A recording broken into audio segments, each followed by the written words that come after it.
Знаете ли, че много от нещата, които купуваме, могат лесно да бъдат направени у дома? Като създавате свои собствени продукти, можете да намалите отпадъците и да спестите пари. Нека започнем с продукти за лична хигиена. Можете сами да направите паста за зъби само с помощта на сода за хляб и кокосово масло. Не само че е лесно, но и избягвате всички пластмасови тубички. А какво ще кажете за почистващи препарати? Смесете оцет, вода и няколко капки етерични масла за напълно натурален почистващ продукт. Той е безопасен, ефективен и можете да използвате повторно използваема бутилка със спрей вместо да купувате нови пластмасови.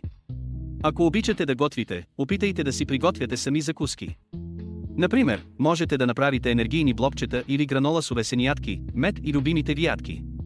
Това е поздравословно и можете да ги съхранявате в многократни контейнери.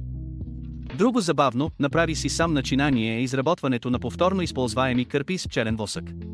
Те са чудесна алтернатива на пластмасовото фолио за съхранение на храна. Всичко, от което се нуждаете, е памучен плат и пчелен восък. Лесно и практично. Не забравяйте да използвате повторно неща, които вече имате у дома. Стъклените буркани могат да се използват за съхранение, а старите тениски могат да се превърнат в чанти за пазаруване за многократна употреба. Като приемете практиките на "направи си сам" и нулеви отпадъци, можете да помогнете в борбата с този проблем, да намалите зависимостта от продукти за еднократна употреба и да допринесете за по-устойчиво бъдеще за Европа. Благодарим ви, че гледахте!